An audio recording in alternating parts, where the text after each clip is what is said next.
اللہم صلی علی محمد وعلی آل بارک وسلم۔ معراج کی رات اللہ رب العزت کی حضور اقدس صلی اللہ علیہ وسلم سے ملاقات اور باتیں۔ اس حدیث کے راوی حضرت مقاتل بالحنان ہے۔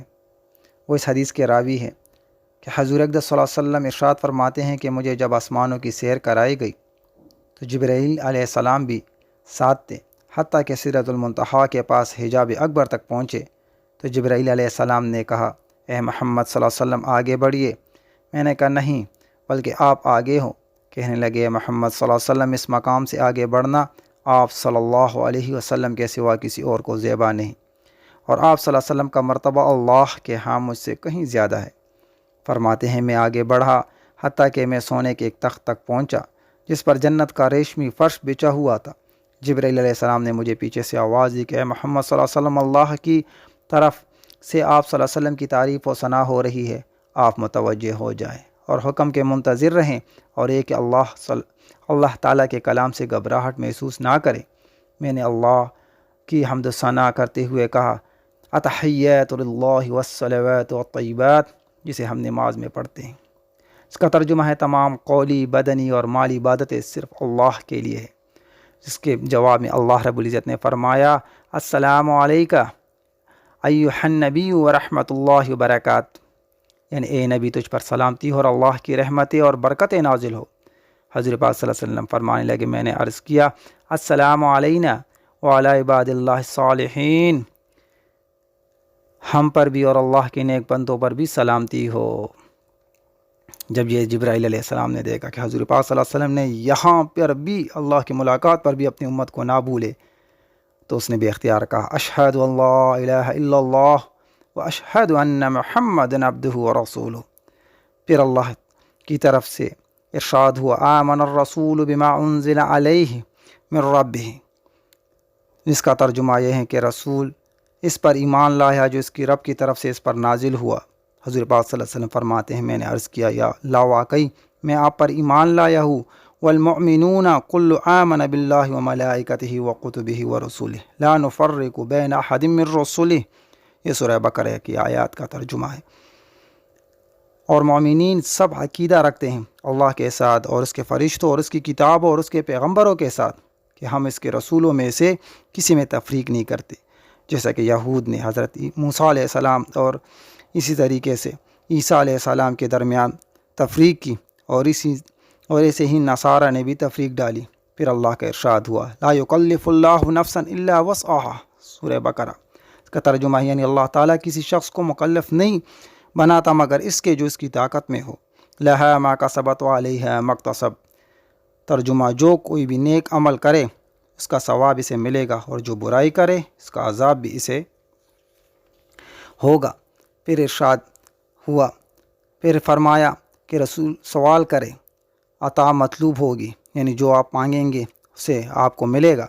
تو رسول پاک صلی اللہ علیہ وسلم فرماتے ہیں، میں نے عرض کیا، غفرانک ربنا والیک المصیر، ہم ترجمہ یعنی ہمارے گناہوں کی مغفرت فرما دیجئے کہ ہمیں قیامت میں آپ کی حضور پیش ہونا ہے۔ اللہ کی طرف سے پھر ارشاد ہوا، میں نے آپ کی مغفرت کر دی اور آپ کی امت میں سے ہر اس شخص کی جو میری توحید اور آپ کی رسالت کو مانتا ہے۔ اس کے بعد پھر ارشاد باری تعالیٰ ہوا، کچھ مانگیے آپ کو دیا جائے گا۔ تو حضور صلی اللہ علیہ وسلم فرماتے ہیں، میں نے عرض کیا، ربنا لا تؤاخذنا ان نسینا او اخطانا، اس کا ترجمہ، اے رب ہم پر گرفت نہ فرمائیے اگر ہم بھول جائیں یا چوک جائیں۔ تو پھر اللہ کی طرف سے ارشاد ہوا، ایسا ہی ہوگا، تمہاری خطایا نسیان پر کوئی مواخذہ نہیں ہوگا، اس طرح اس کام پر بھی جو تم سے جبرن کرایا جائے۔ پھر ارشاد ہوا، آپ درخواست کرے آپ کو عطا کیا جائے گا۔ پھر حضور پاک صلی اللہ علیہ وسلم فرماتے ہیں، میں نے عرض کیا، ربنا لا تحمل علینا اصرا کما حملتہ علی الذین من قبلنا، اس کا ترجمہ، اے ہمارے رب ہم پر کوئی سخت حکم نہ بھیجیے جیسے ہم سے پہلے لوگوں پر آپ نے بھیجے تھے۔ چنانچہ بنی اسرائیل پر جب کوئی جرم کرتے تو اللہ کی طرف سے کھانے کی کسی عمدہ چیز کو ان پر حرام کر دیا جاتا، جیسا کہ اس آیات میں ہے، فَبِظُلْمٍ مِّنَ الَّذِينَ حَادُوا حَرَامًا عَلَيْهِمْ طَيِّبَاتٍ أُحِلَّتْ لَهُمْ، اس کا ترجمہ ہے سورہ نساء کے آیات ہے، اس کا ترجمہ ہے کہ یہود کے ان میں سے جب بڑے بڑے جرائم کی پاداش میں تو ہم ان سے بہت ہی پاکیزہ چیزیں جو حلال تھی ان پر حرام کر دیں۔ اللہ تعالیٰ نے میری دعا کو قبول فرماتے ہوئے پھر ارشاد فرمایا، کچھ اور مانگو جو ملے گا۔ میں نے عرض کیا ربنا لا تحملنا ما لا طاقت لنا بہ۔ سورہ بقرہ ترجمہ ہے، یعنی اے ہمارے پروردگار ہم پر ایسا بار نہ ڈالیے جس کی ہم کو سہارا نہ ہو، کیونکہ میری امت کے لوگ کمزور ہیں۔ پھر اللہ کی طرف سے ارشاد ہوا یہ بھی قبول ہے، کچھ اور مانگو ملے گا۔ پھر حضور پاک صلی اللہ علیہ وسلم نے فرمایا میں نے عرض کیا واعف عنا واغفر لنا وارحمنا انت مولانا فانصرنا علی القوم الکافرین، سورہ بقرہ۔ اور ترجمہ ہے اور درگزر کیجئے ہم سے اور بخش دیجئے ہم کو اور رحم کیجئے ہم پر، آپ ہمارے کارساز ہیں اور ہم کو کافروں پر غالب کیجئے۔ چنانچہ اس کے جواب میں اللہ رب العزت نے پھر ارشاد فرمایا یہ بھی منظور ہے، تمہارے صابر آدمی 20 بھی ہوئے تو 200 پر غالب آ جائیں گے۔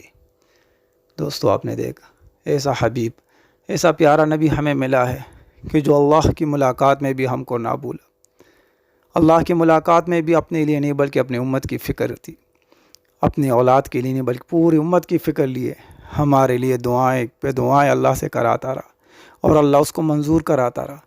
یعنی دعا ایک ایسی عبادت ہے کہ جس کو ہم مانگیں گے تو اللہ وہ ہمیں دے گا، پر دعاؤں میں ہم یہاں پر ایک چیز آپ نے نوٹ کی ہوگی کہ حضور پاک صلی اللہ علیہ وسلم ہمیشہ ساری امت کے لیے دعائیں کرتے تھے۔ تو اس طریقے سے جب بھی دعا کرے تو امت کے لیے، پوری امت کے لیے دعا کیا کرے، دعا میں کنجوسی نہ کیا کرے۔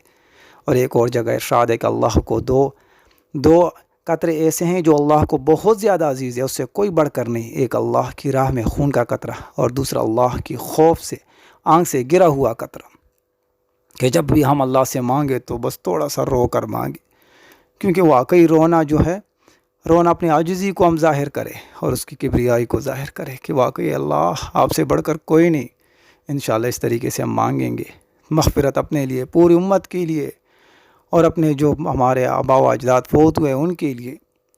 جب ہم دعائیں کریں گے تو اللہ رب العزت ہماری دعاؤں کو قبول کرے گا اور ہمارے حالت کو بدلے گا۔ اللہ مجھے اور آپ کو اس پر جو ہے عمل کی توفیق عطا فرمائے اور سنت نبی پر پوری زندگی کے ہر کام میں وہ ہمارا جو ہے معیار ہو اور اس پر ہم عمل کریں اور اس کو اپنی زندگی کے آگے رکھیں۔ جیسے نماز میں کوشش کرتے ہیں نبی پاک صلی اللہ علیہ وسلم کی سنت کو زندہ کرنے کی، اسی طریقے سے ہم زندگی کے ہر دوڑ میں، کاروبار میں، چاہے کھیتی میں، چاہے ہماری جو ہے خوشی میں، چاہے غم میں، ہر ایک چیز میں ہم نبی پاک صلی اللہ علیہ وسلم کی پیروی کریں اور اس کی سنت کو اپنے آگے رکھیں اور اس پر عمل کرنے کی کوشش کریں۔ والسلام۔